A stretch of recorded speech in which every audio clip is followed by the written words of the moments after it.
기도를 시작을 하는데요. 오늘 특별 새벽 기도를 시작하면서 특별한 그런 그 마음을 가지면 좋겠습니다. 이번에 우리가 열흘 동안 특별 새벽 기도를 하면서 우리의 그런 평생의 기도 제목, 그리고 내 기도 제목, 또 우리의 그런 결단을 한번 살펴보는 그런 시간이 되면 좋겠습니다. 우리가 늘 마음속에 그 기도 제목을 잡고 있고 또 기도하고 있는데 이걸 이제 나누어 보면 특별한 그런 느낌을 갖게 됩니다. 내 기도 제목이 너무 소망스럽구나. 그렇게 할 수도 있고요. 어떨 때는 내 기도 제목이 좀 약하네. 그럴 수도 있습니다. 그래서 자기의 기도 제목을 잘 정해서 한번 나눠보는 그런 시간 갖고요. 결단도 나눠보고 또 교회 그런 사역도 한번 나눠봅니다. 2024년에 내가 어떤 사역을 하려고 한다. 이렇게 나눠보면 그 나눠볼 때 느낌이 있습니다. 내 사역이 좀 약하네. 그런 것도 느낄 수 있고 어떤 사람은 또 야, 역시 내 사역이 지금 강력하다. 열심히 해야겠다. 이렇게만 하면 되겠다. 또 이런 마음을 가질 수 있죠. 계속적으로 특별새벽 열흘 동안에 계속적으로 기도 제목과 결단과 사역을 나누면서 우리 그런 삶 가운데 하나님이 주는 방향 또 2024년에 주신 하나님의 그런 소망들을 우리가 굳게 잡는 복된 시간이 되면 좋겠습니다. 오늘 첫째 시간에 우리가 함께 나눌 것은 이 감사 나눔의 그런 기적, 오늘 이 책이죠. 이 책을 가지고 하게 되는데 책을 보고 싶은 사람은 신청을 하면 우리가 책을 나눠주도록 하겠습니다. 그리고 그냥 난 책 읽기는 좀 부담스럽다 그런 분은 우리 웹사이트에 그 책의 내용을 요약해져 있습니다. 이거 하루에 보는 그런 시간이 한 5분, 10분 이내로 다 끝납니다. 5분이면 충분히 볼 수 있어요. 그래서 매일 여러분이 한번 이렇게 들어가서 한 챕터씩 이렇게 보면 될 것 같습니다. 그냥 읽는 것도 너무 편안하고 너무너무 간단합니다. 그래서 기분 좋게 읽고 감사 나눔 이렇게 해야겠구나 이렇게 마음을 먹으면 좋겠습니다.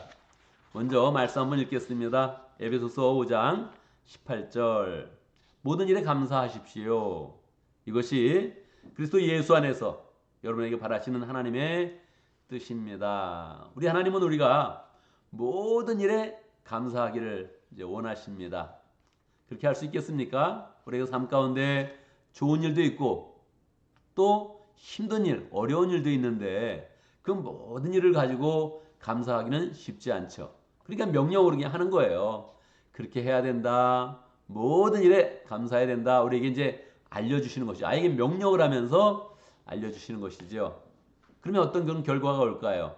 우리 그런 삶 가운데 감사한 일은 더 많아지고 하나님의 축복은 더 풍성해지고 좋은 일이 풍성하게 이제 일어난다는 것이지요. 이 특별히 감사 나눔의 기적을 하는 그런 이유는 우리는 감사를 이미 많이 하고 있습니다. 목장 모일 때 우리가 감사로 나누지요. 우리 리더십 모임을 갖거나 어떤 모임을 갖든지 저는 모임을 할 때 감사 한 번씩 나눠보지요. 그렇게 이야기합니다. 심지어는 개인으로 만났을 때도 우리 감사 한번 나누죠. 그렇게 해서 감사로 이야기를 시작을 합니다. 우리가 감사를 많이 하고 있는데 너무 또 많이 하고 있으면 그냥 의미 없이 할 수 있거든요. 이 감사 나눔이 얼마나 큰 의미가 있는지 또 이 책의 제목이 뭡니까? 감사 나눔의 기적 그렇게 되어 있거든요. 그러니까 우리가 감사 나눔을 하면서 하나님이 주시는 기적을 경험해야 된다는 거예요. 야, 감사 나눔 했더니 내 삶에 은혜가 넘쳐. 감사한 제목들이 계속 많아져. 우리 목장에 감사를 나눌 때마다 우리는 하나님의 은혜로 풍성해. 이런 그 마음들을 더 이제 잘 가지고 해야 된다는 거죠. 우리가 이제 지금 하고 있으니까 이게 더 우리의 그런 삶 가운데 더 필요한 것이고 또 은혜를 누릴 수 있는 것이고 또 기적을 만들 수 있는 것입니다. 이 김남영 교수님 이분은 이제 책을 쓰는데 한 8년 정도 이제 감사 나눔의 운동을 하다가 이거 감사 나눔의 운동을 더 열심히 해야겠다. 또 많은 사람에게 알려줘야겠다. 그런 이제 마음으로 이 책을 이제 쓰게 됐죠. 이분의 그런 양력이 여러 가지가 있습니다. 용인 다보스 교회, 다보스 병원에서 또 감사 나눔 뭐 고문도 하고 또 여러 곳에서 또 이사도 하고 뭐 대표도 하고 강사로 하고 교수도 하고 있는데 가장 인상적인 그런 그 양력은 한국의 우리 교단의 향상교회라고 있습니다. 용인에 있는데 용인 향상교회가 있는데 거기에서 우리 가정교회 하는 똑같이 가정교회를 하고 있는데 거기에서 목자로 또 하고 있어요. 그래서 우리 교단에 속해 있고 또 가정교회 하면서 함께 목자하고 있고 그래서 이제 아주 친숙한 그런 분입니다. 나는 이런 분들을 보면서 우리 교회 목자 목녀님 더 열심히 또 활동하면서 지금 사역을 열심히 하고 있는데 또 하나님의 은혜를 받으면서 더 많이 또 세상에 알려지기도 하고 이분처럼 또 이렇게 활동하면 좋겠다 그런 마음을 갖게 되죠. 이분이 뭐 교회에서만 활동하는 게 아니라 용인 다버스 병원에서 실제로 감사 나눔을 이렇게 계속하면서 아예 이직률 사람들이 요즘에 이제 그만두는 사람이 많다 그러잖아요. 뭐 1년만 해도 벌써 그만두는 사람이 많이 나오는데 이직하고 그만두는 그런 사람의 비율이 반으로 그냥 탁 이렇게 줄게 됐다는 거예요. 그래서 감사 나눔 하자 이렇게 하는 것이 아니고 이미 생활 가운데 직장 생활 가운데 큰 열매를 보고 그 결과를 이제 함께 나누는 겁니다. 그래서 우리 그런 삶 가운데 목장의 나눔, 가정에서의 그런 감사 나눔, 개인의 그런 삶 가운데서 나눔이 우리 그런 삶 가운데서 구체적으로 열매를 잘 이렇게 맺으면 좋겠습니다. 이분 이제 TV에도 오랫동안 나가서 EBS 부부가 달라졌어요 이런 프로그램 또 여러 가지 프로그램이 있는데 뭐 한 5년간 나가고 또 8년간 나가고 하면서 TV에도 여러 번 이렇게 나갔다 그래요. 그리고 미국, 호주, 인도네시아, 방글라데시, 뉴질랜드, 캐나다, 필리핀 이런 데서 감사 나눔 집회도 하고 또 감사 나눔 세미나도 이렇게 인도를 했다고 합니다. 이분이 이렇게 유명했어요. 이렇게 많이 활동했어요. 이렇게 이야기하는 게 아니고 이게 우리의 그런 소망이 되면 좋겠습니다. 뭐 어떤 사람은 나 TV에 나가고 싶지 않아 이럴 수 있죠. 그런데 하나님이 나를 그렇게 사용하시더라 얼마나 감사한 그런 일입니까? 하나님이 나를 움직여서 여러 사람에게 알려주고 또 효과를 보게 하고 존경받게 하고 반응이 있게 하고 이 얼마나 감사한 그런 일입니까? 저는 이제 이렇게 알려주는 그런 이유가 우리 목자모님들 중에서도 이런 분이 더 계속 이렇게 나오고 또 그렇게 활동하고 열매 맺고 그렇게 되면 좋겠습니다. 우리 이런 그 마음 가운데 그런 소망들도 잘 가지면서 또 우리가 특별히 기도하면 좋겠습니다. 이분이 이제 감사 나눔을 하면서 병원에서든 또 여러 세미나를 인도하고 교회 가서 집회를 인도하면서 이 감사 나눔 운동을 펼치는데 가장 큰 계기는 무엇이었을까요? 이분은 장애인 딸을 가지고 있었다 그래요. 지적 장애인, 뇌성마비 같은 것이죠. 지적 장애인 이제 딸이 있었어요. 딸이 이제 한 30살까지 될 정도로 그렇게 이렇게 장성을 하는데 이 가족에 장애인이 있다면, 특별히 지적 장애인과 같은 그런 장애인이 있다면 우리의 그런 삶은 어떻게 될까요? 너무너무 어렵죠. 장성에도 불구하고 옷도 갈아줘야 되고 목욕도 시켜줘야 되고 화장실 갈 때 데려다 줘야 되고 이런 상황이 되면 어떨까요? 뭐 이 병을 잘 고치고 싶은 마음이 제일 크겠죠. 병원도 찾아가 보고 의사도 만나보고 또 심지어는 은사 집회, 병을 고치는 그런 집회 속에서 찾아가서 기도도 많이 받았다는 거예요. 그런데 그 잘 이루어지지 않은 거죠. 그렇게 자꾸 고생스러워지면 어떻게 될까요? 부부싸움이 일어나죠. 동생이 둘이 있는데 이 동생이 자꾸 또 학교 가서 싸운다는 거예요. 왜 싸울까요? 뭐 잘 지내다가 그 동생의 그런 친구들이 너희 누나 장애인이지? 지적 장애인이지? 이렇게 이야기를 한다는 거예요. 사실 또 우리가 뭐 아무리 착하게 살아도 누가 내 가족에 대해서 욕을 하거나 가족에 대해서 나쁜 말을 하면 참을 사람이 어디 있습니까? 대부분 욱하는 그런 마음이 들죠. 여러 번 싸워가지고 때리기도 하고 맞기도 하고 뭐 때려도 문제고 맞아도 이제 문제라는 거예요. 자꾸 이렇게 문제가 되니까 부부싸움 하게 되고 심지어는 이혼해야겠다 그런 마음까지 이제 들었었다는 거죠. 그런데 2005년 날벼락 같은 그런 일이 일어났다는 거예요. 이 딸 때문에 힘들었는데 어느 날 이 장애인 딸이 걸어가다가 힘없이 그냥 탁 넘어지더라는 거예요. 그래서 병원에 가서 무슨 일인가 진단을 해봤더니 중증 재상 불량성 빈혈. 이게 굉장히 특이한 그런 병이죠. 중증 재생 불량성 빈혈. 이게 이제 걸렸다는 거예요. 그래서 이제 피부에도 이제 나쁜 게 막 이렇게 이상하게 나오고 그냥 걸을 수도 없고 더 문제가 이제 심해졌다는 거예요. 그전에도 힘들었는데 더 심각한 그런 병을 겪게 되니까 어떻게 됩니까? 뭐 그냥 간절한 그런 그 마음으로 이제 기도를 하는 거예요. 의사는 골수 이식하지 않으면 그냥 금방 죽게 된다. 이제 이렇게 이야기하니까 그냥 뭐 정말 하나님 앞에 간절한 그런 그 마음으로 이제 매달렸다는 거예요. 하나님께 간절한 마음으로 매달리니까 원래 한 6개월이면 딸은 죽게 된다 이렇게 이야기했는데 계속 연명을 계속 이제 하게 된 거죠. 그렇게 하나님께 열심히 이제 기도를 하는 그런 가운데 결국 4년이 지나서 기증자가 나타나서 딸이 이제 건강하게 이제 살고 있다 그래요. 이 과정에 이제 큰 은혜 체험을 한 거죠.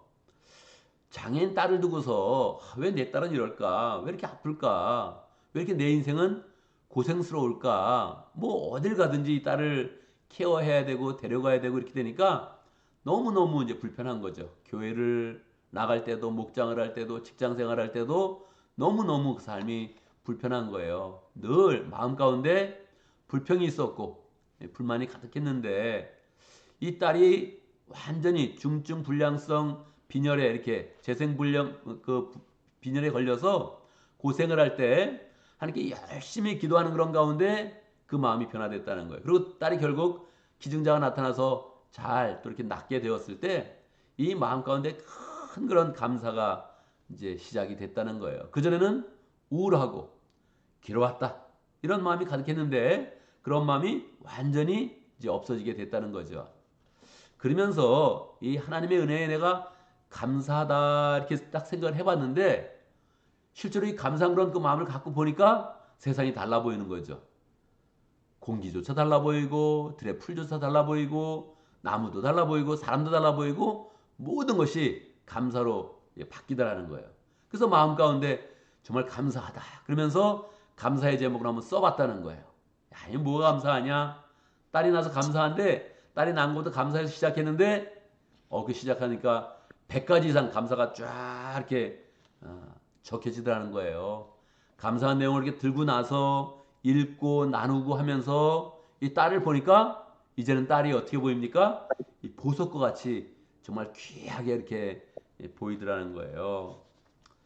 그러면서 이제 감사를 하게 되고 사람과 나누게 되었는데 이렇게 나누는 그런 과정에 용인 다보스 병원에서 이 감사 나눔 이걸 좀 한번 해봤으면 좋겠습니다. 그렇게 이제 그 병원장께서 부탁을 해서 그 병원에서 이제 실습을 이제 하게 된 거죠. 그 전에 이 포스코라는 그런 회사에 가서 거기서도 이제 감사 나눔이 있다. 그래서 가서 보니까 정말로 이 직장에서 감사 나눔을 하다 보면 나 이거 감사해서 감사 나눔의 그런 운동을 하다 보면 그 직장에서 그 이중률이나 불만이나 이런 이 문제들이 그냥 급속하게 감소되면서 사람들이 더 기쁨으로 그렇게 살게 된다는 거예요. 그 전까지는 직장이 전쟁터다 또 병원이니까 질병과 싸우는 그런 전쟁터다 다 이런 마음으로 살았는데 감사 나눔을 하다 보니까 거기서 항상 마음이 따뜻해지고 우리가 이 직장에서 일할 때마다 감사가 넘친다 따뜻한 공동체다 이런 마음으로 이제 일을 하게 된다는 거예요. 그래서 실질적으로 여러 곳에서 삶 가운데 감사 나눔의 그런 열매를 보게 되면서 계속 사람들에게 더 이 감사 나눔을 합시다 하는 그런 그 운동을 계속 이제 펼치고 있는 거죠. 이번에 주된 그런 사역은 부부 심리 상담입니다. 상담을 하면서 기본적인 그런 일을 하고 있는데 상담을 하면서도 늘 느낀다는 거예요. 감사하다. 이 진심 어린 말. 난 이게 감사해. 이렇게 얘기하지 않고 진심으로 감사하다 하면서 사람에게 이야기하면 이게 큰 그런 감동이 이제 일어난다는 거예요. 그래서 우리들이 감사를 할 때 자신의 그런 삶에 대한 감사도 할 수 있고요. 구체적으로 우리도 그렇게 조금 더 변해가면 좋겠습니다. 난 누구누구에게 감사해. 이번 주에 누구에게 참 감사해. 이렇게 사람을 두고 감사하고 그 사람에게 이야기하기도 하고 딴 사람에게 이렇게 이야기 나눌 때 큰 그런 은혜가 이제 있다는 거예요. 그래서 우리가 소그룹으로 모여서 오겹줄로 모여서 또 이렇게 이야기를 나눌 텐데 오늘도 모일 때 감사를 한번 나누면서 시작을 해보고요. 시작할 때 말씀드렸던 것처럼 감사를 나누는 그런 가운데 우리의 인생에 어떤 방향을 가지고 나갈 것이냐 이거는 기도 제목에서 결정되는 겁니다. 그래서 오늘 모임에서 감사로 시작하고 또 기도 제목을 나누면서 나의 그런 평생의 방향은 무엇인가 평생의 기도 제목에서 살펴보고 2024년 또 새로운 회개가 시작되는데 새로운 회개의 나의 방향은 무엇인가 기도 제목에서 나타나는 겁니다. 내 기도 제목은 이겁니다. 세 가지를 한번 이야기해 보고요. 만약에 갑자기 평생의 기도 제목, 세 가지 기도 제목 이렇게 하면 안 나눠지는 경우가 있습니다. 그러면 한 가지라도 나눠보세요. 오늘도 하고 내일도 하고 모레도 하고 계속적으로 반복적으로 그렇게 할 것입니다. 그래서 나중에는 자기의 기도 제목을 자기만 아는 것이 아니라 오겹질의 그런 조언들 모든 사람들이 다 알 수 있도록 그렇게 할 것입니다. 그러니까 계속 나눠가면서 나중에는 내가 내 기도 제목을 나누는 것이 아니라 다른 사람의 그런 기도 제목을 나누는 겁니다. 옆에 사람의 그런 평생의 기도 제목은 이거지요? 올해 기도 제목은 이거죠? 올해 결단 세 가지는 이거죠? 이렇게 나눌 것이니까 오늘 그냥 가볍게 하여튼 스타트를 한번 해보시기 바랍니다. 내 기도 제목은 이겁니다. 또 오늘 정했는데 내일 바꿔도 괜찮습니다. 바꿔줘도 괜찮아요. 우리는 계속 바꿔가야 됩니다. 매년 바꿀 수도 있고 또 매일매일 바꿀 수도 있습니다. 그런데 바꿔갈 때 그냥 완전히 새로운 걸 하는 게 아니라 비슷한 걸 정해가면서 결국은 이 제목이 좋은 거구나. 그래 내 인생 방향은 이것이다. 이렇게 딱 이렇게 정해지면 좋겠습니다. 잘 정하면서 서로 기도하고 또 은혜 가운데 우리가 더 풍성한 그런 삶으로 잘 나가면 좋겠습니다. 제가 먼저 기도하고 오겹줄로 나누도록 그렇게 하겠습니다. 함께 기도합니다. 은혜 아버지 하나님, 우리가 특별 새벽기도회 또 첫째 날을 이렇게 마칩니다. 우리가 함께 오겹줄로 나눠서 기도할 때 우리 그런 삶 가운데 큰 은혜가 있게 해 주시옵소서. 감사 나눔을 할 때 감사의 마음들이 전해지게 하시고 또 연결되게 하시고 또 감사의 그런 부흥이 일어날 수 있도록 역사하여 주옵소서. 우리가 또 평생의 기도 제목 2024년 회개의 그런 기도 제목, 결단, 사역 이 모든 것들을 나누려고 합니다. 하나님 나눌 때 우리의 그런 생각이 분명해지게 하시고 나누면 나눌수록 하나님 더 뚜렷해지게 해주시고 우리 인생의 그런 목표와 해야 할 일과 사명들이 분명해지면서 우리 그런 삶이 하나님 앞에서 잘 쓰임 받을 수 있도록 역사하여 주옵소서. 믿음 생활이 막연하게 되지 않고 하나님의 축복도 분명하고 감사도 분명하고 역사도 분명하고 하나님의 능력도 분명하게 나타나는 귀한 그런 믿음의 생활을 할 수 있도록 축복하여 주옵소서. 그 가운데 우리 가정과 직장과 우리 인생의 모든 일들이 다 형통하며 하나님의 그런 축복으로 가득하도록 은혜로 가득하도록 역사하여 주옵소서. 예수님의 이름으로 기도드리옵나이다. 아멘.